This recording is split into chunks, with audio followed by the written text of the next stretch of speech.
We are back talking vintage sports from Nedick's on 48th Street where the garden used to be. None of that's there. It's only there in our memories. I'm Ralph Tyko. Alan Blumpkin isn't here this evening, but George Case III is, and Hal Bock is. Good evening, gentlemen. Good evening. Hi, Ralph. Hey, nice to have you both as usual. We were going to talk about the Olympics this evening, and what with the events of the day, I wanted to start there's so many ways we could go talking Olympics. We could have 10 shows about Olympics because myriad of different sports, years, experience.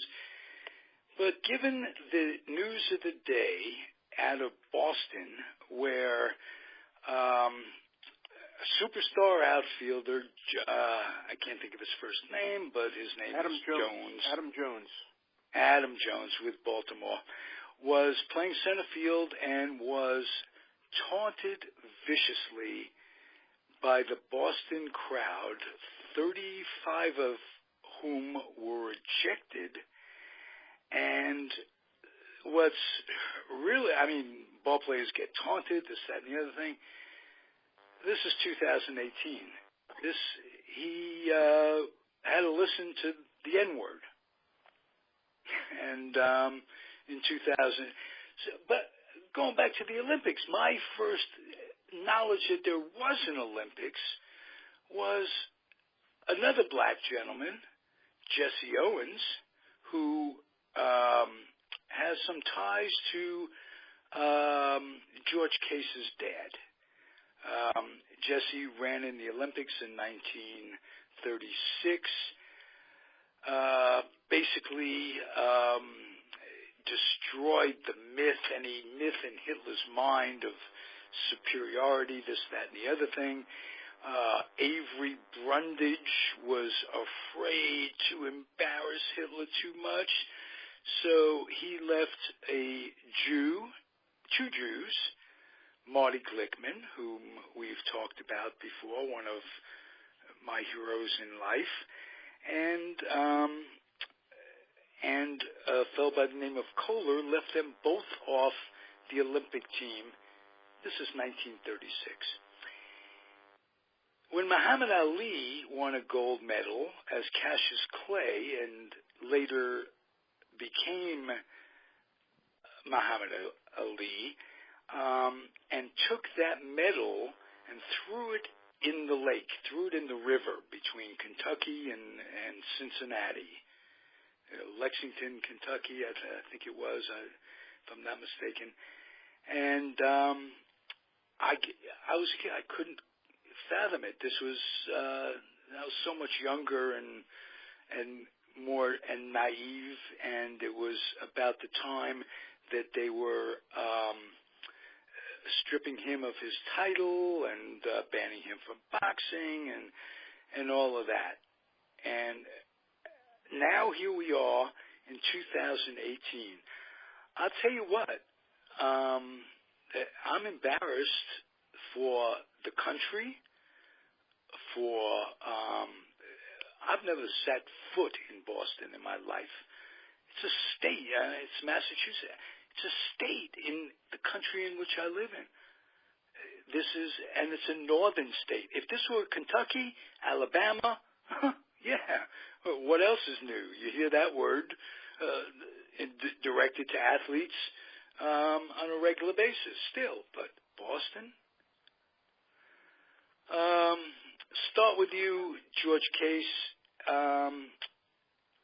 Your dad ran against Jesse Owens, and can you add to this at all, please? Yeah, I think I can, Ralph. It was a much earlier time, obviously, but Jesse as you mentioned, the '36 Olympics when he won 4 gold medals, and 10 years later, Bill Veeck, who owned the Cleveland Ball Club at the time, felt it would be a great promotion if he would match Jesse Owens against my dad, the world's fastest human, against the fastest player in baseball. So that happened in August of 46.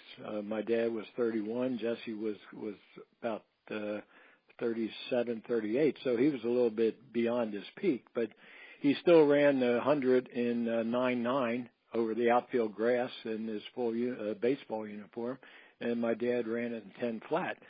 Well, I never knew much about the racial part of all this because this was, even before Jackie Robinson. But being an athlete myself and playing with many, many blacks and knowing some very well, I never even thought about the racial situation. I mean, to me, they were a ball player. And in 1961, I had the opportunity to actually meet Jesse Owens. He was speaking at Rutgers University when I was a sophomore. And after his speech, it was about becoming an Olympic champion. I had to go down because I wanted to talk to him. And I introduced myself, and he put his arm around me. He said, "Why don't you just sit here? I'll let you and I talk for a while." And he was so complimentary about my dad and some of my Rutgers fraternity brothers are standing around and saying, "My gosh, how did you know Jesse Owens?" So it was something that my dad did, and I was very proud of it. I know my father was certainly the highlight of his career, and it wasn't really involved with baseball. But, from that point on, I think I became quite aware of the Olympics and certainly the racial situation. The race was between your dad and Jesse Owens was on a Major League Baseball field, am I correct? It was. It was not on a track. It was on, the outfield grass at Cleveland Stadium. And when I met Jesse, that 15 years later, he laughed because he said to me, he said, "George," he said, "your dad was so competitive." He said, "Come on, Jesse, let's run around the bases." And Jesse said, "No way, George." He said, "I only run in a straight line. I don't run around the bases. You're the best in the world at that." So, right. I mean, that was the situation. Yeah, that was the situation with regard to Jesse Owens and the Olympics and my first, knowledge of the Olympics because of what Jesse did in 36. Beautiful story. Interesting that an athlete competed on a major league field before Jackie Robinson. Yes, absolutely. And Ralph, as many stories I've heard and write-ups, and there was never any mention of the race. It was, of the racial situation. It was before Jackie Robinson. It was a black athlete who was legendary, and yet, there was all kinds of discrimination going on at the time, but there was no mention of the racial divide at that time. It was just one, great athlete against another great athlete. Very. The interesting thing, Ralph, I just want to interject here. Please. We all know about Jackie Robinson and what he went through in 1947, and probably later than that, later in his career as well. But my view of sports, particularly baseball, particularly even basketball and football, is that color is invisible. I mean, I as a kid growing up, I'm a little bit long in the tooth right now. I'm going to have my birthday next week. But as a kid growing up, Jackie Robinson was the only black player, 1947. And I've often told this story to his wife in interviews. I hated Jackie Robinson, but it really had nothing to do with the color of his skin. It was because he used to drive the giant runners crazy, giant pitchers crazy by dashing off first base. You were a fan. You were a baseball fan. And it's like his color had nothing whatsoever to do with it. You loved Willie Mays not because he was did I ever? Right. Did I ever? You didn't love him because he was black. Evolved, now you loved today, him and he was black. Absolutely. As the game evolved, there were more and more black players. I mean, Henry Aaron, who made the run at Babe Ruth's record and took a lot of abuse from racism because of it, but he was black, or is black, and there were dozens of black players around. Now, that's changed, and we have very, very few black players in the major leagues today. Why is that? Well, for some reason, they're drawn to basketball, they're drawn to football. To my mind, there's still better athletes than the white man is. I just feel that way. And Jackie Robinson really set the stage for all of this. And Major League Baseball chose to honor him by retiring his number. And a couple of weeks ago, every player in the major leagues wore number 42. Now, in that environment, it's stunning to think that Adam Jones had to go through what he went through last night in Boston. But there's another part of this that I want to mention to you guys. Excuse me. I had occasion to sit down with Bill Russell, the great Bill Russell, and I spent 2 hours with him. It was one of the best interviews I've ever had. And we talked about a lot of things, including the reaction of him in Boston, and he went through hell. He said there was a lot of racism in Boston. There was a book called Long Balls, or 2 books, one about the ABA, one about the NBA, and it talks about what Cretans would do to harass him as a human being, break into his house. This is a guy who won 10 championships in 12 years, I think, right? Right. For the Celtics. And at the same time he's doing this, there are people doing it. And you could go back to Tommy Harper and how blacks are treated, and that it took till 1959 for the Red Sox to come up with their first ball player, Pumpsie Well, Green. remember that Jackie had a tryout in Boston. Jackie Robinson tried out with the Red Sox, and they said, no, we don't think so. Oh, yeah. Before he came to the Dodgers, he tried out with the Red Sox, and the Red Sox turned their backs on him. And the Red Sox did not have a black player until people like that Green. Cronin was a racist. Yawkey was a racist.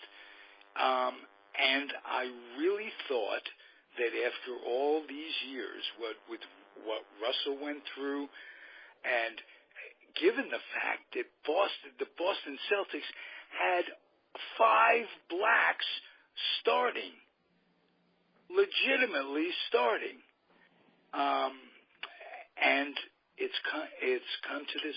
I'm so ashamed of the United States of America that it's unreal. Just based on all of that. Happier times we'll talk about. I'm going to throw a name out there. Al Order. What does he mean to you guys? He was a discus thrower, I believe, in the Olympics. Right. But he competed in like 4 or 5 Olympics. He was well into his 40s competing successfully, getting gold medals. Now, that's the kind of inspiration that I enjoyed growing up, because there are people that age and there are people that go bad. Eventually, we're all going to go bad. But it doesn't have to be on that same line. Whatever you do, your brains, people do keep it together in their later years, and that was an inspiration to me. Do you have any stories about him, Hal? About Order? Yeah, I did some interviews with him later in his life, but nothing out of the ordinary. What I wanted to mention, I know nothing about him other than he competed. Did anything stand out in those interviews to you? Other than the fact that age didn't bother him. He I'm going out there and I'm going to throw the discus, and how old I am doesn't really matter. That was the last interview I did with him, right before his last appearance in the Olympics, and he was right. He was in superior condition for a man his age, and he was able to compete with much younger men, and succeeded. He won these gold medals, and good for him. A terrific athlete. What I wanted to mention to you, though, when I mentioned Russell, You know, those Celtic teams that won all those championships, Sam Jones, Casey Jones, Tom Sanders, Bill Russell, all black men. And Boston loved it. Oh, well, we're the champions. The Boston Celtics are the champions. Wave that banner in Boston Garden over the parquet floor and all of that stuff. And that's fine, except that when I go buy my groceries in the grocery store, will somebody elbow their way past me because I happen to be black, you know? So, I mean, the city of Boston has a reputation. And I was not shocked at what happened last night with Adam Jones, because I think it's just they hide under rocks, and every so often they come out, you know. So it's sad. It's discouraging, really. You know what? How I agree with that, and Ralph, my point of view on all this is that, and I was an athlete. And I agree with what you said earlier, how about the color of the skin. I never thought about that. I thought that the blacks were teammates of mine or competitors of mine. They were very good athletes. I think they've always been more skilled athletically in certain sports like baseball, basketball, football. But the color of the skin, when I was playing, they were a teammate or a competitor. I never even thought about it. And I really think that it's fans who are somewhat prejudiced or whatever it is when they're doing what they did at Fenway, or when they're doing what they did with Russell or with Jackie as he went around the league. You know, they're fans. They're not athletes. And to me, athletes are colorblind. I agree with you 100%, George. I think athletes are colorblind. You see it all the time in watching games. At the end of a game, these guys are embracing and fist pumping and all of this stuff. Right. Because they've won the game. They're on the same team. We're teammates. Exactly. And the color of my skin or the color of your skin really doesn't matter very much. We're winning this game, or we've won this game. And that's what really counts with them. I absolutely agree with you. You're right about the fans, though. The fans are another issue, unfortunately. Well, you know, the fans in Philadelphia, you know, always have that rap about being so crazy. You know, they're the ones who throw snowballs at Santa Claus and boo Santa Claus. I mean, they're fans. They're not the athletes are doing it. They're the people in the stands.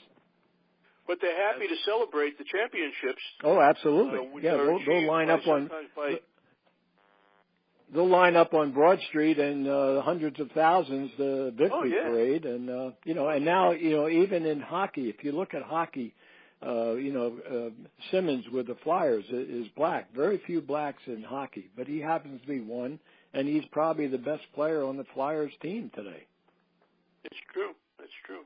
Yeah, reminds me of Willie O'Ree, the first one. He was the first black player in the NHL. Yep. Imagine what he had to go through coming up in Canada, and where everybody's white. You know, that had in the whole sport. Wow. Let's talk Olympic basketball while I've got you guys for a few more minutes, and I'd like to talk the 1960 Olympic basketball team. When I was a kid, 1960, I was like 14 or 16 years old, not learning math. I remember that. That Olympic team was incredibly great. Just to name a few: Jerry West, Oscar Robertson, Jerry Lucas, Olin Bockhorn. Now, he came out of what was called the Industrial League at that time, where guys would go to work. They weren't. He made it to the Royals afterwards, but he made the Olympic team through the Industrial League. They chose amateurs that were working professional, regular jobs, and played weekend leagues and what have you, and he made it. He stands out in my memory for just that reason. Was that a great team or what? Well, you just rattled off some pretty good names. Yeah, they were pretty good ball players. that's a Hall of Fame roster, you know. Right. And right. Sure, they were great players. And well, you know, we've always been so strong in basketball. I mean, look at over the years. You know, unfortunately, the Olympics have become sort of a money-making proposition, and the fact that our athletes who were so-called amateurs going against the professionals are now, you know, paid professionals and make a lot of money. You look at the Dream Team in the Barcelona Olympics with Magic and Bird and Barkley and all those guys. I mean, you know, we did it because we were sort of getting embarrassed because the rest of the world was catching up to us. But, you know, basketball has always been a hugely popular sport in the world, and the United States has always been a dominant power for many, many years. The one thing that I remember, and you know, it's not has anything to do with our discussion about race, but in the Olympics, and I'm not sure what year, I can't remember what year it was, when the Russians beat the United States on that overtime or whatever it is. They kept getting the ball back, and we finally lost, and the Russians won. Yeah, 1968. Was that when it was, Hal? Okay. It might have been 72. What were the details of that? I remember the United States feeling very ripped off by the refs. They were. Well, if I remember correctly, you know, I think like time had expired or something, and they put more time on, and then the Russians threw a full court pass, and something happened, and then they got a chance to throw another full court pass, and they finally won. It was like the game wasn't going to be over until the Russians won. Yeah, you're right. I don't remember the details. I believe it was 72, George. Okay, right. Which was an ugly Olympics because of the Israeli massacre. Yes, absolutely. Munich, right. But I believe that was the year. And you're right. They kept putting time on the clock until the Russians won. You're right. Right. And the Americans refused to accept the silver medal. Yes. The silver medals are still in Lausanne in the vaults at the Olympic headquarters because they refused to accept those medals. Yeah, that was a very interesting year, and you're right about that, Hal. If that was 72, that was an absolutely horrible Olympics because of the Munich massacre. Was it the John Carlos year as well? That was 68. That was 68 in Mexico City. That was Mexico City when he stood on the stand and had the Black Power salute. Tommy Smith and John Carlos. Right. And I remember that distinctly because that was when I was first involved in the athletic shoe business, and that's when Puma and Adidas were the two arch rivals in that, and they were putting money in every athlete, sprinters and trackmen's shoes. Who's going to wear Puma? Who's going to wear Adidas? And I remember distinctly that was 68 because Nike hadn't even come on the scene yet, and those two German shoe companies were dominating the world stage when it comes to athletic footwear. You know, I want to point Puma out made a very comfortable shoe.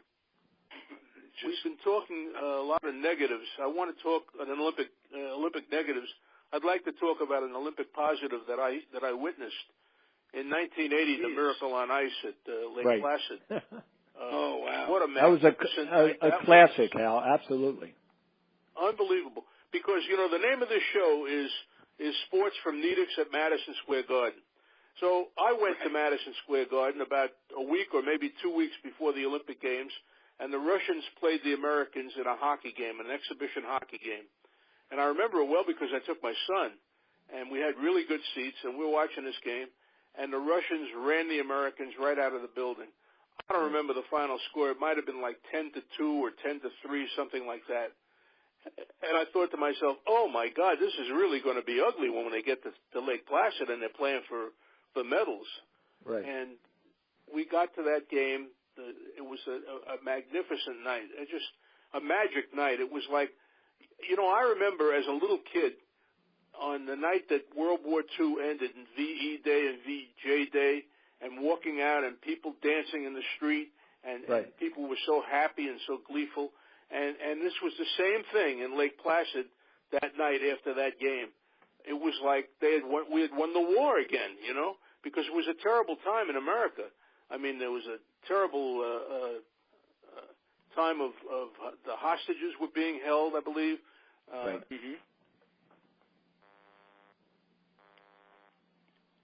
Hello? And suddenly see this 20-man bunch, 20 college kids really, or amateurs, go out there and they beat this professional team, the Red Army team, and it was unbelievable.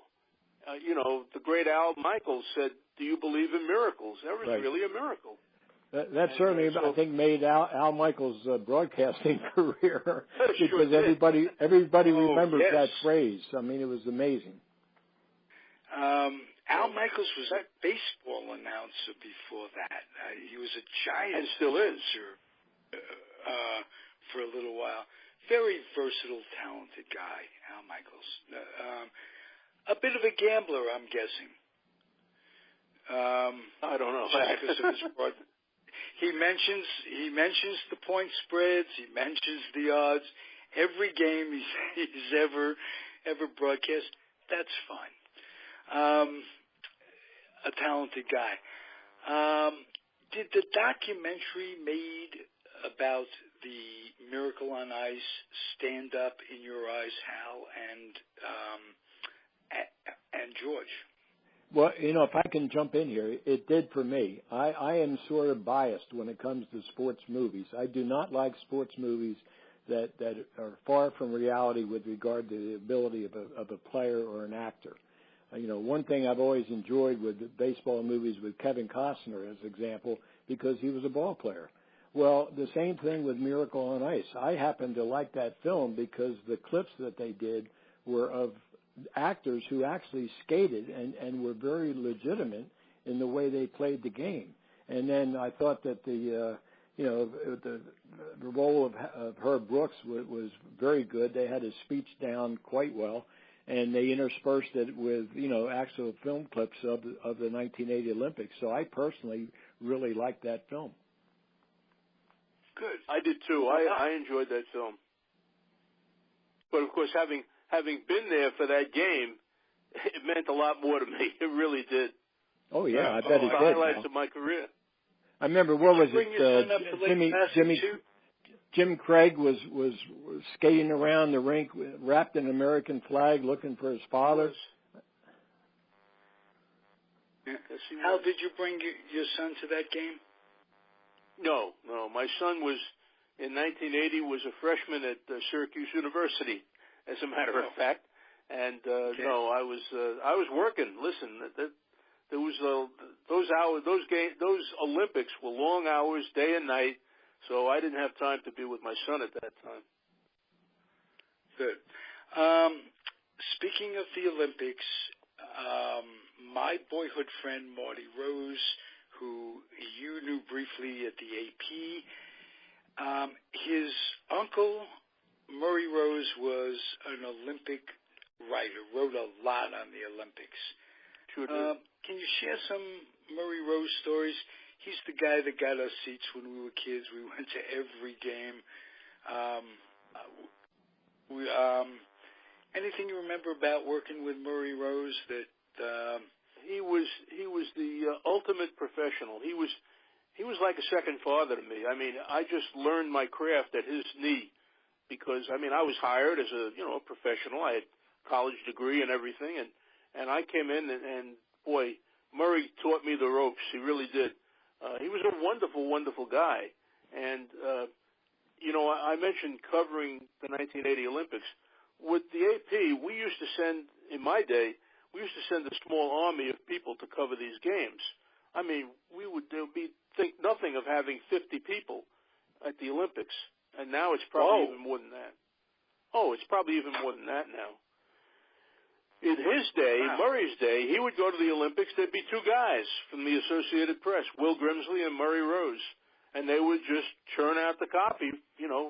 They maybe didn't see as many events as we got to see because they had to be in the office, but they churned out a lot of copy. They really did. So it's changed. It changed dramatically in my time, really, at the AP. When I first got there, there were maybe when you went to the Olympics. Let's see, I went to work at the AP in 1963, so 64 would have been my first games. Those would have been not in Rome. I'm not sure where, maybe Munich, I'm not sure. But at any rate, we only had a handful of people at those games. And by the time I left, my last Olympics was Sydney, and we had a small army covering those games. So it changed dramatically. Wow. The coverage did. You were a pioneer.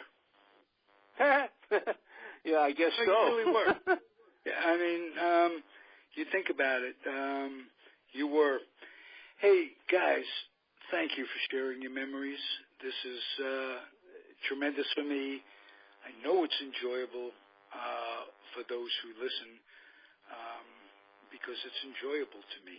And I'm no different. I'm a sports fanatic, and I have the privilege of talking to you guys. Thank you.